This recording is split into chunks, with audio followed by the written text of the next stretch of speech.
Hello बच्चों, आज आपका स्वागत है हमारे learning channel RPY learning hub में। आज हम आप लोगों को क्लास 10th फिजिक्स का पहला चैप्टर पढ़ने वाले हैं। इसका नाम है लाइट। अब लाइट के बारे में हम बहुत पहले से पढ़ते आ रहे हैं। आप सब जानते होंगे light is a form of energy. देखिए, इसकी एक प्रॉपर डेफिनेशन होती है जो हम बताते हैं। देखिए, light is a form of energy which produce the sensation of light. मतलब ये आपको मदद करती है देखने में, ये दिशा वो दिखाई देने में सहायता करने वाली चीज है। लाइट एक एनर्जी का फॉर्म है जो हमारे सेंसेशन ऑफ साइट प्रोड्यूस करती है, मतलब हमें देखने में मदद करती है। ओके, इसकी कुछ कैरेक्टरिस्टिक्स होती हैं। पहली, ये ट्रांसवर्स इन नेचर होती है, मतलब ये पार्टिकल नेचर भी शो करती है और वेव नेचर भी, मतलब ये वेव की तरह भी ट्रैवल कर सकती है और पार्टिकल की तरह भी। ठीक, इसकी एक और खास बात सब जानते होंगे, ये सबसे तेज चीज है दुनिया ब्रह्मांड की, सबसे तेज लाइट है। इसकी स्पीड 3 × 10⁸ मीटर पर सेकेंड, यानी लगभग 3 लाख किलोमीटर की स्पीड से ट्रैवल करती है वैक्यूम के अंदर। तो इसलिए, और एक बार ध्यान रखिएगा, ये हमेशा एक सीधी लाइन ट्रैवल करती है, स्ट्रेट लाइन ट्रैवल करेगी। ये गैसेस, लिक्विड और क्या कहते हैं कुछ सॉलिड्स के आर पर जा सकती है, जैसे तुम्हारा ग्लास हो गया, और लिक्विड में तुम्हारा वाटर, ऑयल, इन सब के पास जा सकती है। और गैसेस, एयर सबसे बड़ा एग्जाम्पल है।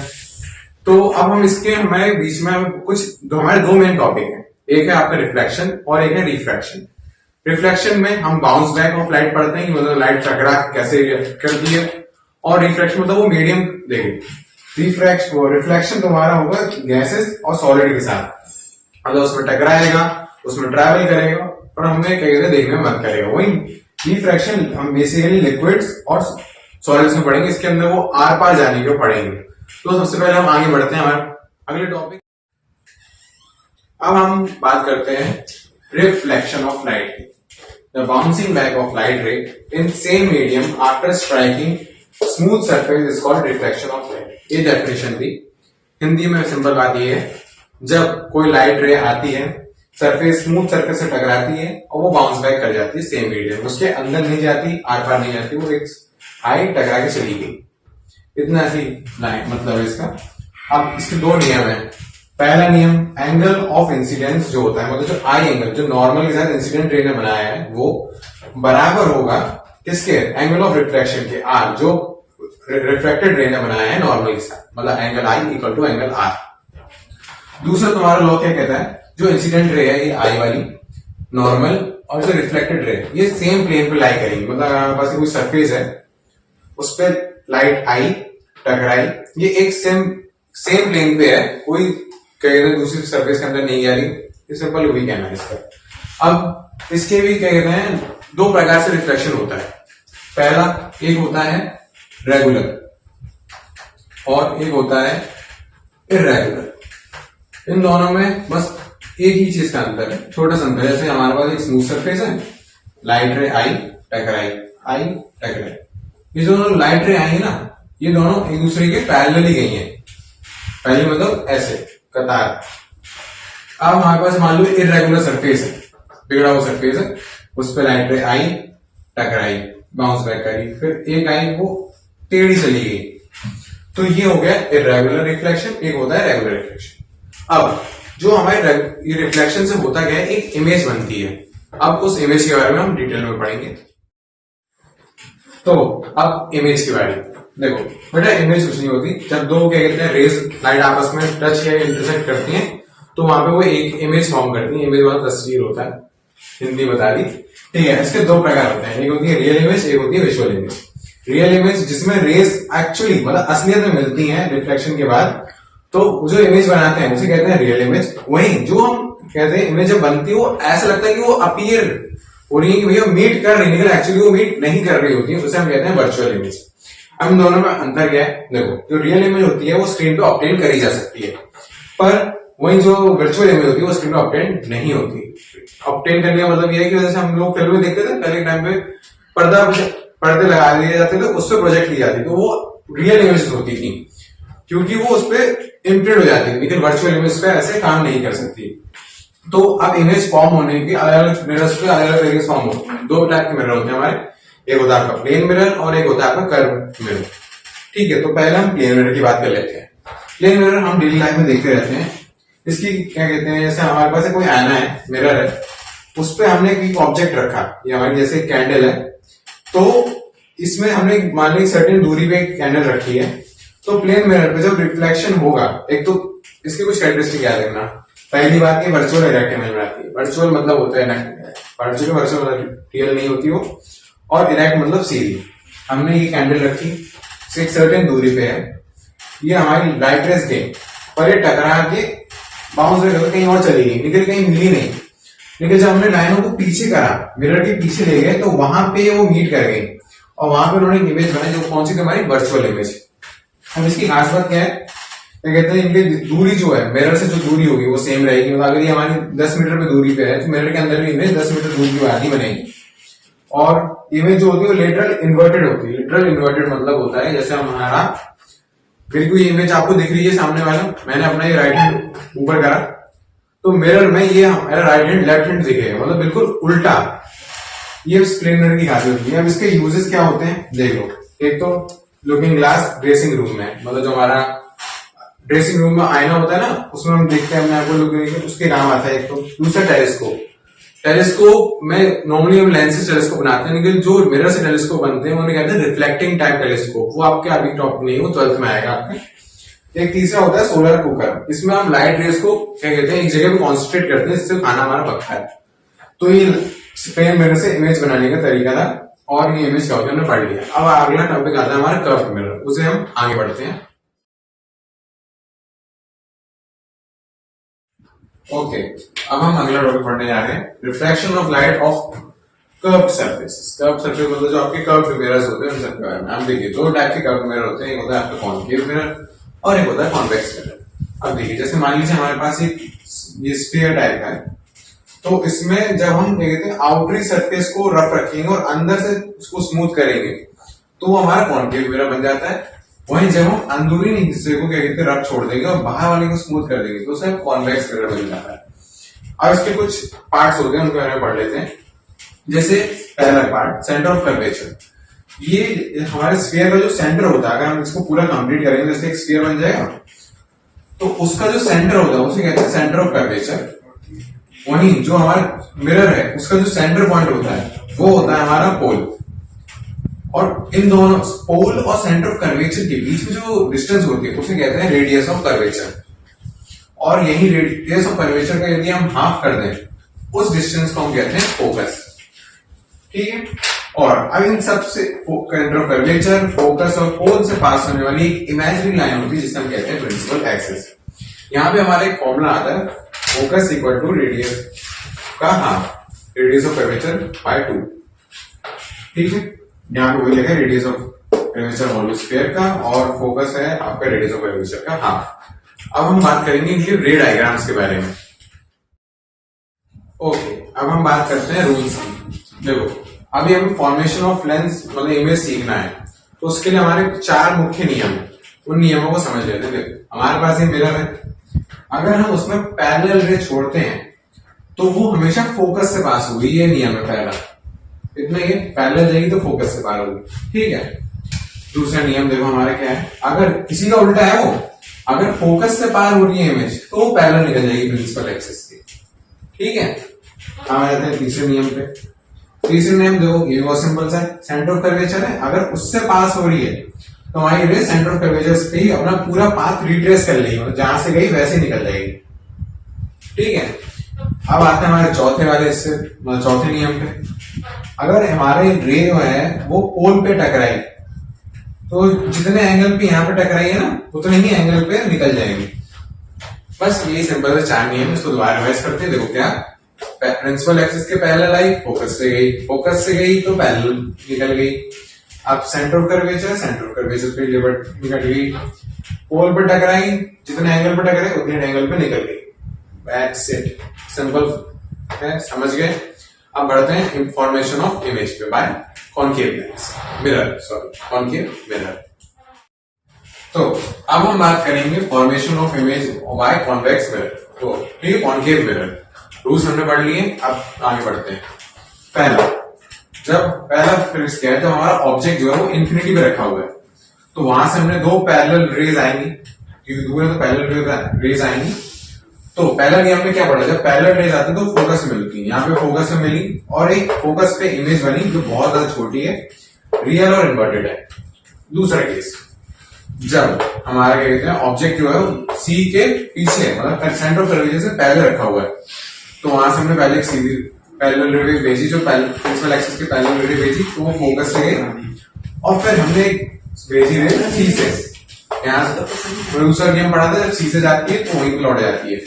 तो यहाँ पे फोकस और सेंटर ऑफ कर्वेचर के बीच में एक इमेज बनी जो काफी जो छोटी थी ऑब्जेक्ट से और रियल और इन्वर्टेड थी।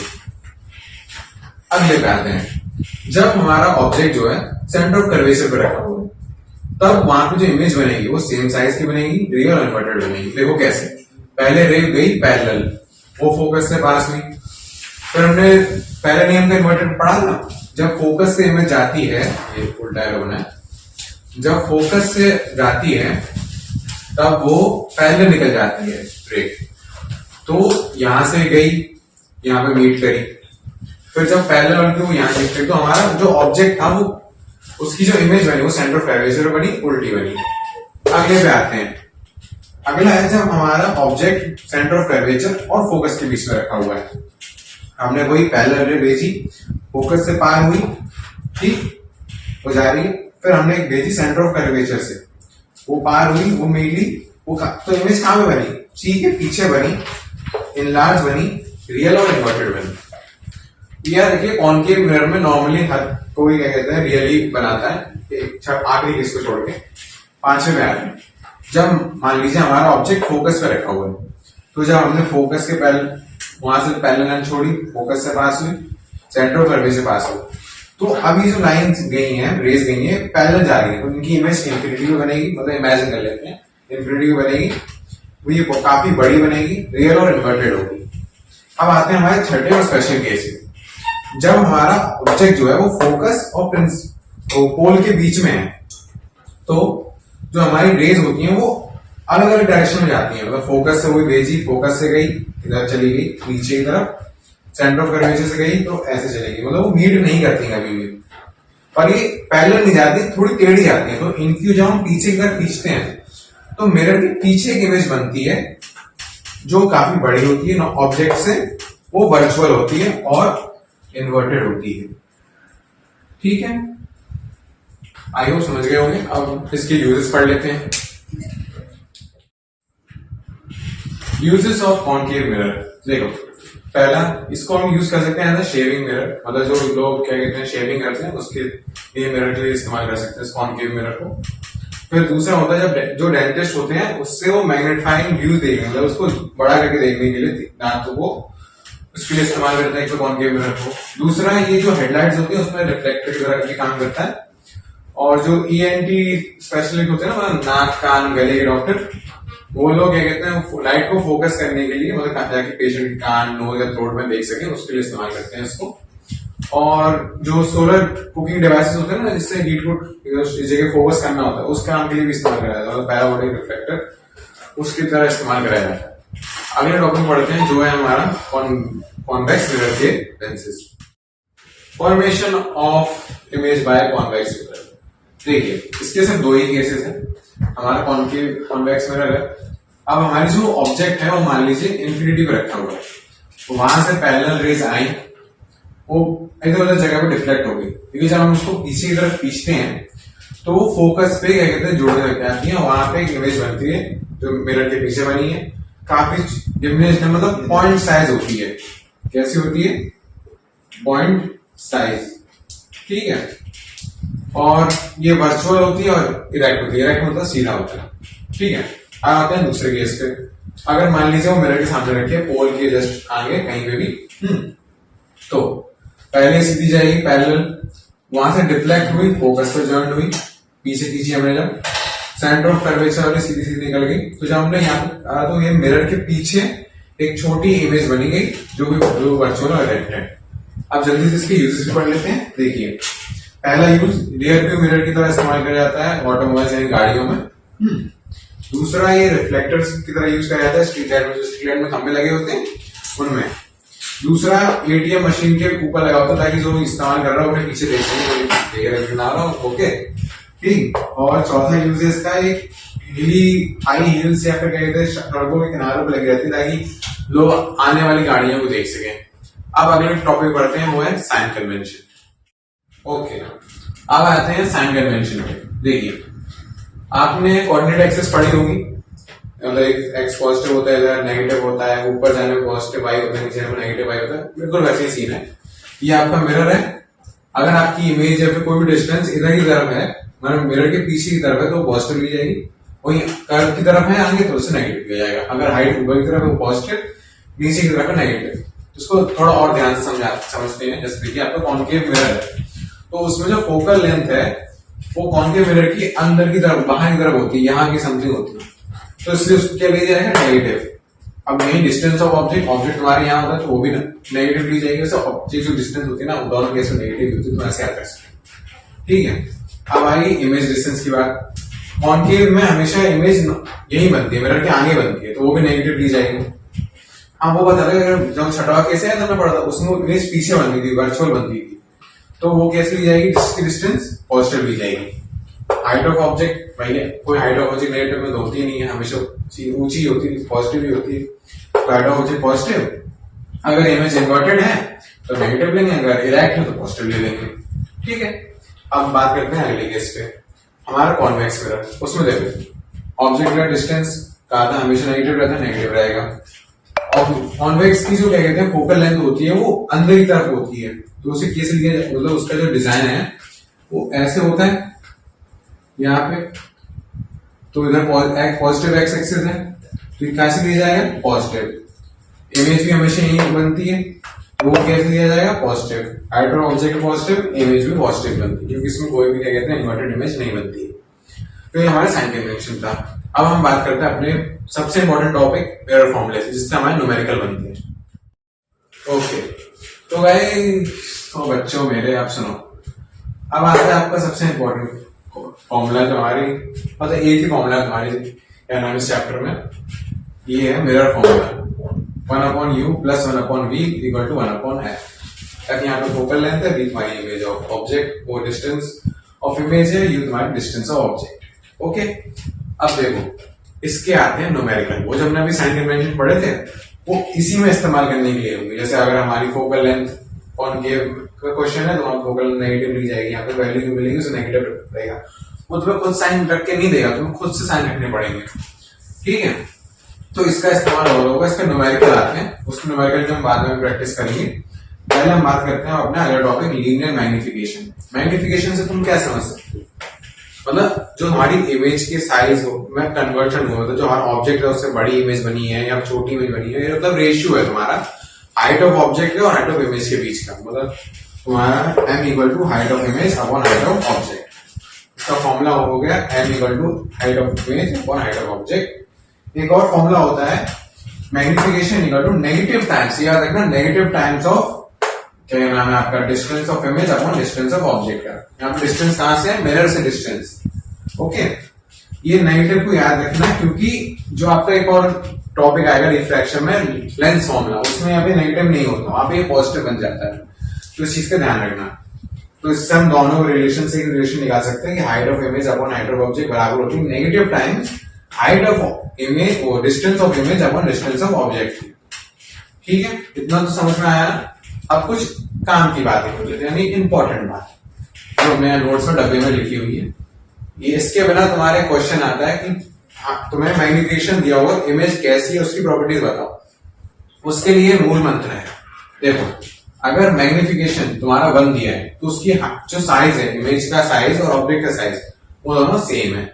अगर मैग्निफिकेशन बड़ा आता है, ये देखो ना, यहाँ पे इसकी वैल्यू ज्यादा है, इसकी वैल्यू कम है, तो मैग्निफिकेशन के इमेज डायरेक्टली प्रोपोर्शनल है, तो उससे क्या पता चला, इमेज की साइज हमारी बड़ी है। वही अगर 1 से छोटा आता है तो इमेज की साइज हमारी छोटी है। ठीक है, अब यहाँ पे नेगेटिव पॉजिटिव का केस आता है। अगर मैग्निफिकेशन नेगेटिव हुआ है, इसका मतलब समझ लेना वहां पे इमेज जो बनी है वो रियल है और इन्वर्टेड है। वहीं जो पॉजिटिव है आया है तो वो हमारे वर्चुअल है और इरेक्ट है। समझ गए होंगे? ये हमारा पार्ट 1 था इस चैप्टर का। इसके पार्ट 2 में आपको जल्दी वीडियो मिल जाएगी। आप चाहें तो उस वीडियो का इंतजार के लिए हमारे चैनल को सब्सक्राइब कर लीजिए। चाहे क्या आपको पसंद नहीं आ रहा होगा, सब्सक्राइब कर लो, नोटिफिकेशन में दबा देना। और देखो, अगर समझ में आ रहा है तो लाइक जरूर करना है। ये इसमें कंजूसी नहीं दिखानी है भाई, तुम्हारा भैया समझा रहा है तो तुम्हें मेहनत भी करनी पड़ेगी। 10th है, बोर्ड है, फोड़ेंगे।